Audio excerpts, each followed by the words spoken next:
How would you like to save 50% every time you buy a car? You can. It's a simple matter of when to say yes and when to say no.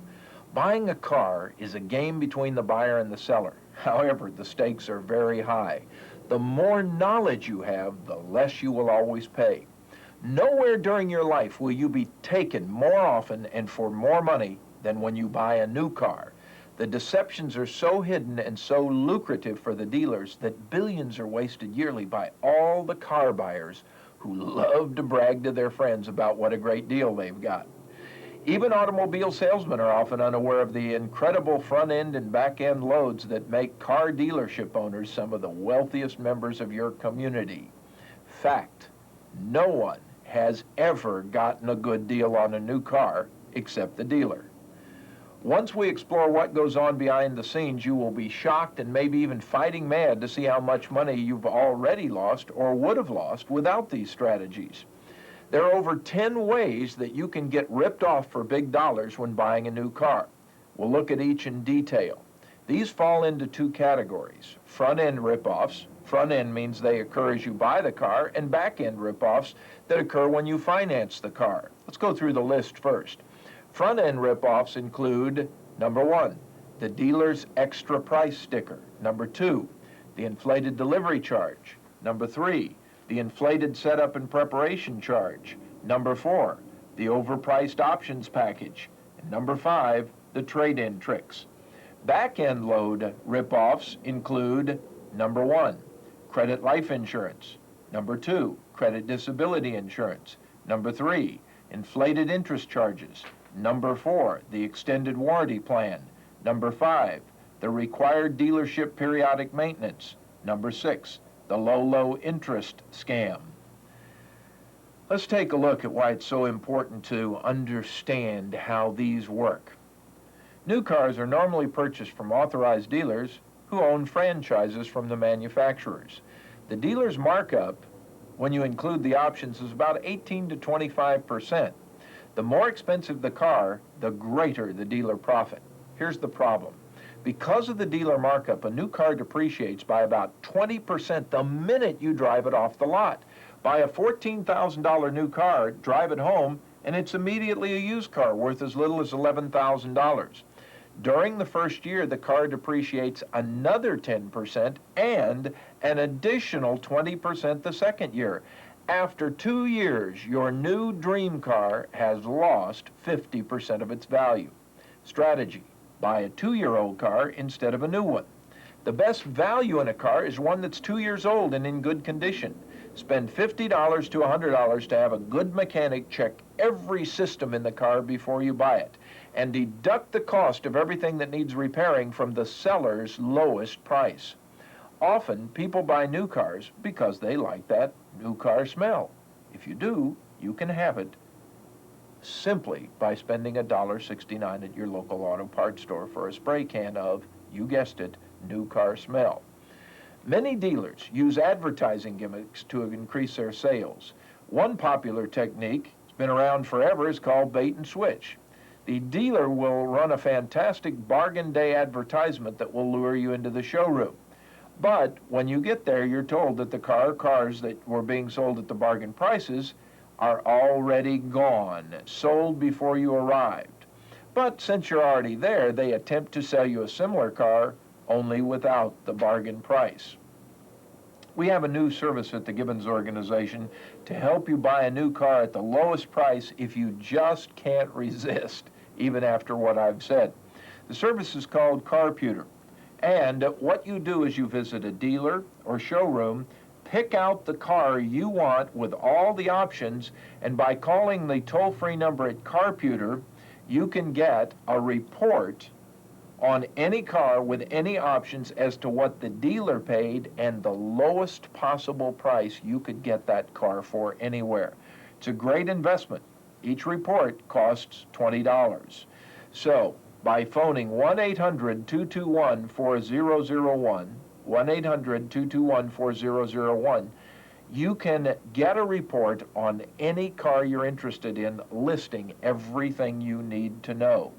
Now, if you can't find a car at the recommended price, which is just slightly above cost, you can, using that same number, buy the car at that suggested price through the buying service. All of that only costs $20.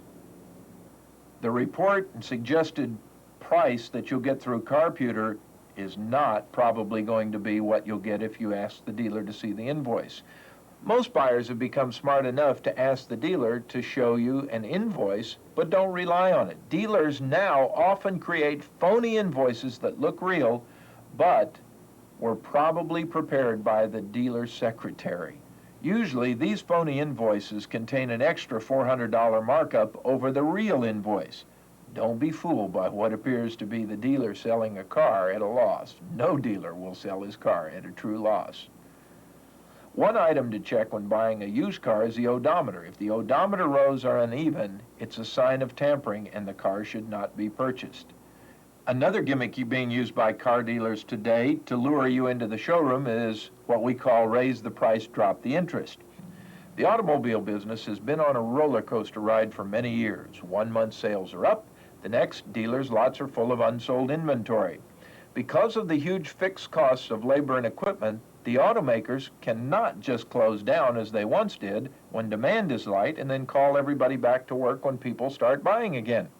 That means manufacturers and dealers have to resort to unusual methods to sell more cars when few people are buying.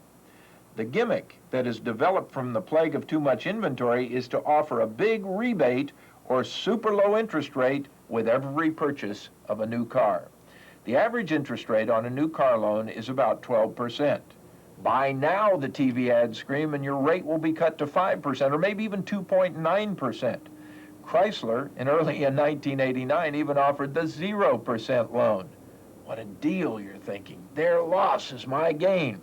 The truth is that the car companies are not losing, but are actually making huge profits in what appears to be their hour of need.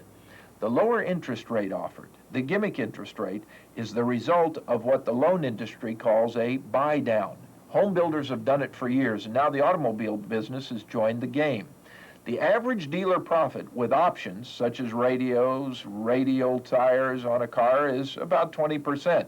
The manufacturer is making another 10%. The actual profit on a $12,000 car loaded with extras is as much as $3,500, leaving the dealer and manufacturer a lot of room to play with your mind. Here's how the buy-down works. To qualify, you must make a 20% down payment and can finance your car for only 2 years. With cash or trade-in, you put up $2,400, leaving a balance of $9,600 to be financed. Let's say the bank or finance company has agreed to finance all of the sales this month at 11%, but the dealer is offering 5% to you. The dealer and the manufacturer, therefore, must pay the 6% difference themselves. That means they are buying down the interest rate from 11% to 5%. How much does it really cost them? The total interest on a 2-year loan at $9,600 at 11% is $1,138. But the 6% paid by the seller is only $621. You are told your monthly payments for 2 years with a 20% $2,400 down payment and an interest rate of 5% will be $517, and the dealer pays 6/11, or as we said, $621. By spending just $621 out of the total potential profit of $3,500, the car dealer and the manufacturer have lured you into believing you got the deal of a lifetime. After all, the dealer is paying 50% of the interest cost. Your strategy? Never buy any car just because of the rebate or the low interest. It's not that big a deal. Now, let's take a look at options. Options for a car dealer are where the dealer makes the highest percentage of profit and you overpay for what you get. Some options, like undercoating, are even worthless. Strategy: don't fall for the undercoating trick. One of 100 options you'll be offered when buying a new car is undercoating. As in all scams, the premise makes total sense. You don't want the bottom of your automobile to rust out and one day the bottom of your car falls out so that you're sitting lower than the center of your wheels. Well, you wonder, is the manufacturer that stupid that they don't think of that in advance? But then, if the dealer says it's a must, who are you to quibble with the experts? You find that the dealer offers you 3 undercoating options: Super, Deluxe, and Total Protection. Super's an extra $125, the Deluxe $200, and the Super Deluxe may be as much as $500. How can you go wrong? After all, you can add it to the price of your car, which of course can be financed. Say yes, and you're ripped off again. First of all, the undercarriage of the car is usually painted with a rust-proof material, which is all most cars will ever need.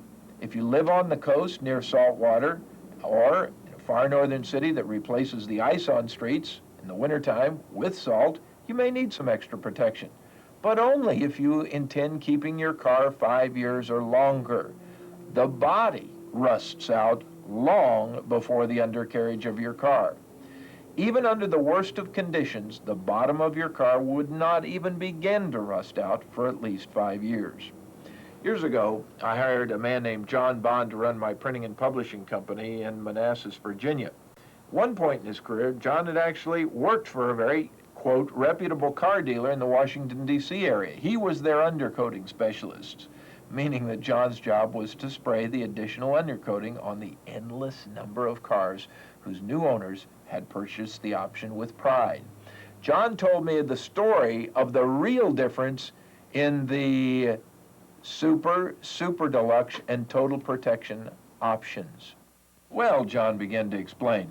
On the Super undercoating, I stood under the automobile with a can of pressurized spray paint and carefully coated all the exposed metal right over the coating the dealer had already put on.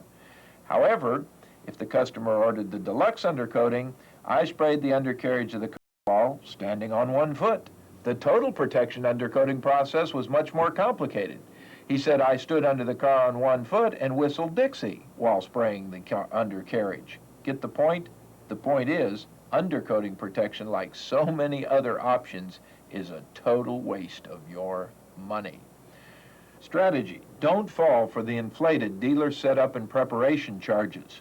On every new car sticker, you'll find a dealer setup and preparation charge, which is supposedly the cost to the dealer of getting the car ready to sell after transport from the manufacturer. The charge can run as high as $800, leading you to believe that the car must arrive at the dealers in pieces. In truth, the car was thoroughly checked out for defects by the manufacturer, and any damage en route is paid for by the trucking company. The dealer's actual prep time and expense is usually limited to an on-the-premises car wash, and you've been ripped off for hundreds of dollars of work and costs that never happened. How much should the preparation charge actually be? Why, nothing. Have you ever paid a dealer's prep charge when you buy a VCR washing machine or kitchen table? I hope not.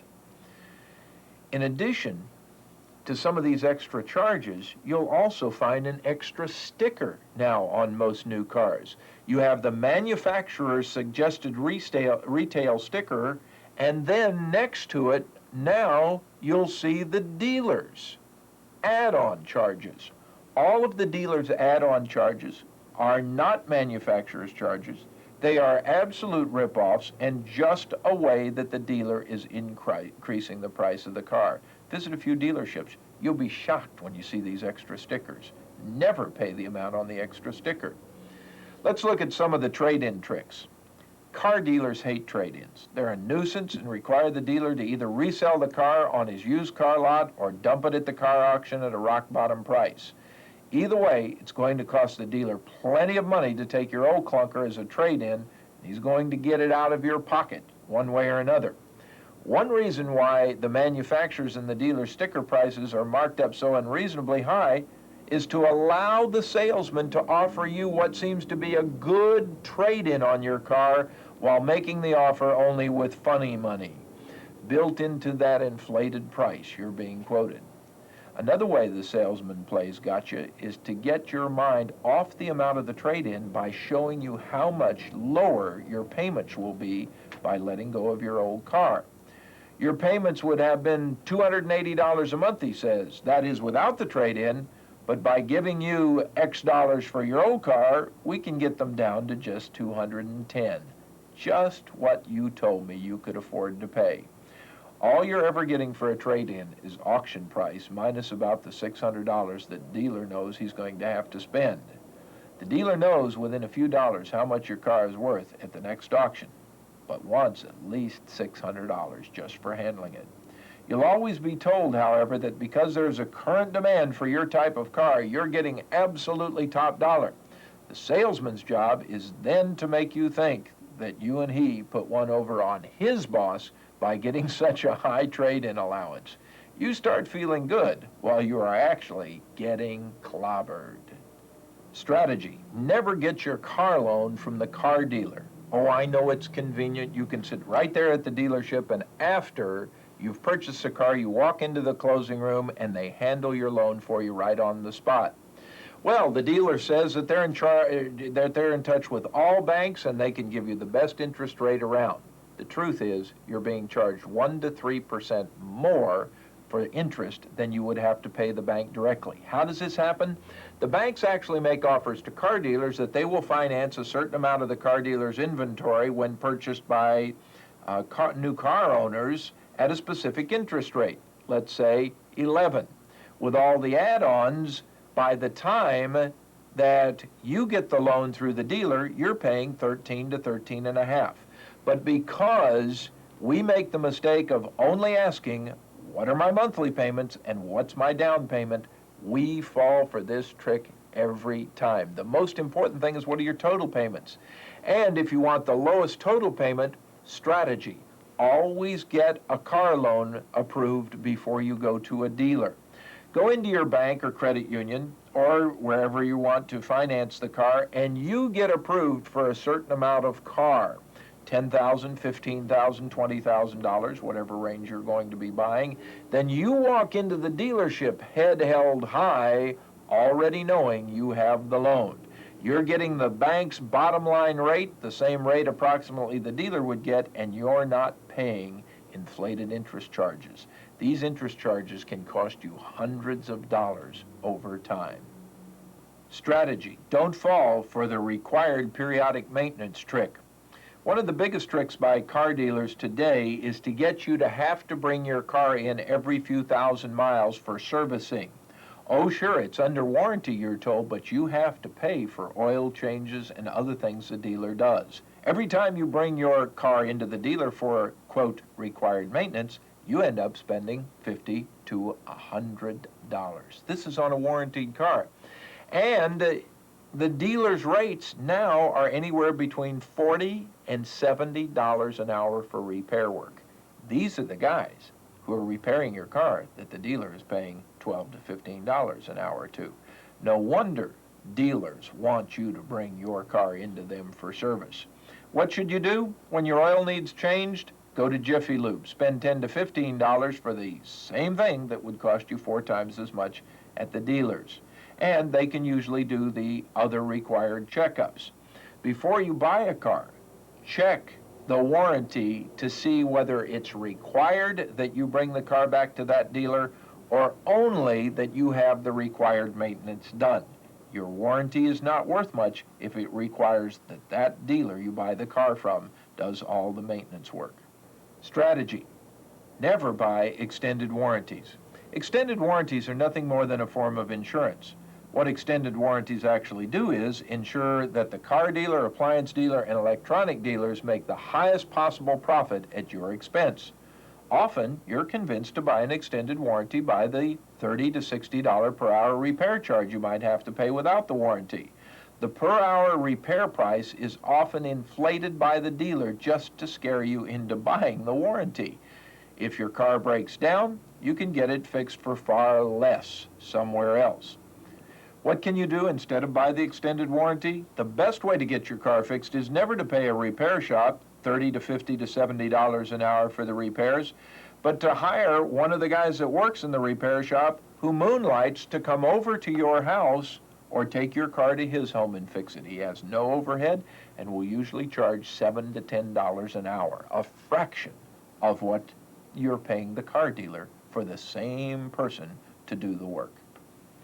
Credit, life, and disability insurance are the kinds of insurance lenders try to push on you anytime you're borrowing money for a car. Let's say you're financing your car at the dealership or the bank. The last question the loan officer will always ask before approving your loan is, oh, by the way, you do want the credit, life, and disability insurance, don't you? What's that, you ask? This is great stuff, he replies. Pays off your loan if anything happens to you. Well, it sounds so logical until you learn that if you say yes, like 8 out of 10 borrowers do, you are overpaying for the insurance you get by as much as 800%. Up to 60% of the huge premiums go as a commission to the car dealer or bank. That should tell you what the insurance is really worth. So the next time you're out there borrowing money and somebody says you do want the credit life insurance, your answer is an absolute no. That one word will save you $1,000 in payments every time you buy a car or borrow $10,000 for any reason. And what about car leasing? That's a question I've always asked. Well, car leasing is nothing more than buying an automobile but paying only a portion of the principal during the lease. The way a lease works is the person issuing the lease actually figures out how much your car will be worth approximately at the end of the lease, whether it's 3, 4, or 5 years. During the lease period, instead of paying interest plus all of the principal, so your car is paid off at the end of the term, you pay only a portion of the principal, and then you usually have a buyout price at the end of the lease. It's no different than buying a car except for one thing. If you lease for 5 years, you're stuck with that lease. If you were to call the leasing company and say, look, let me out, I want to get rid of this lemon, the leasing company after about 3 years would say, sure, just bring a check for $5,000 cash and we'll let you out of the lease. Same problem as we talked about before with buying a car. So when you lease, you are absolutely stuck with that car.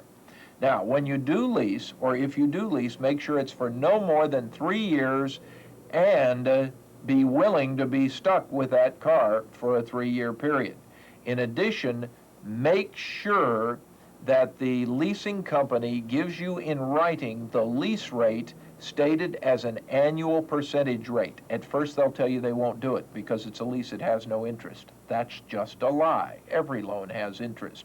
If they won't give you the rate, then they're ripping you off. That's the only reason why they won't give it to you. And if they put it in writing and you later find out they're charging you too much, you can get your money back.